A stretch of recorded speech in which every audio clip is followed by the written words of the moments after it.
Si vous êtes nouveau sur la chaîne, n'oubliez pas de vous abonner et d'activer la cloche de notification. On commence.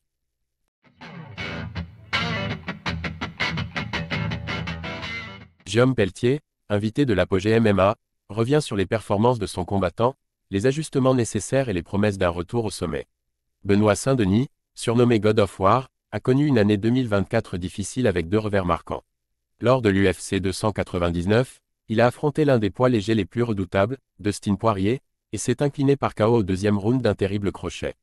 Quelques mois plus tard, à l'UFC Paris, un événement très attendu par les fans français, une blessure grave a forcé l'arbitre à stopper le combat contre Renato Moicano. Ces résultats ont soulevé des questions sur l'avenir du combattant, mais son manager, Guillaume Pelletier, reste confiant. Pour Guillaume Pelletier, ces défaites ne remettent pas en question le potentiel de Benoît Saint-Denis, mais illustrent plutôt la réalité implacable du très haut niveau en MMA. Invité de l'Apogée MMA, il explique « Je reste encore persuadé qu'il est du niveau à battre Poirier. Je reste encore persuadé qu'il est du niveau à battre Moicano. Sauf qu'on est dans déjà une catégorie et surtout à un niveau du classement où chaque petite erreur se paye cash et immédiatement. » En effet, Pelletier compare cette exigence au sport d'élite, citant l'exemple des finales de Ligue des Champions où une simple erreur peut décider de l'issue d'un match.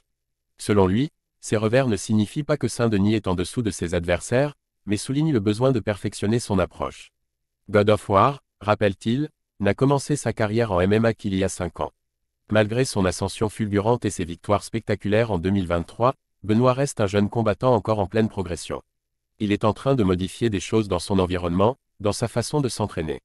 C'est un processus, souligne Pelletier, appelant les fans à la patience. Ce discours de son manager témoigne d'un projet à long terme pour Saint-Denis.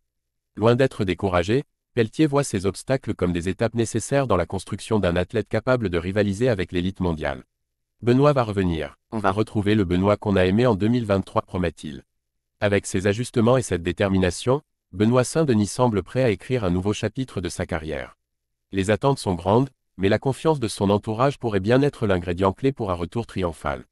Que pensez-vous des mots de Guillaume Pelletier ?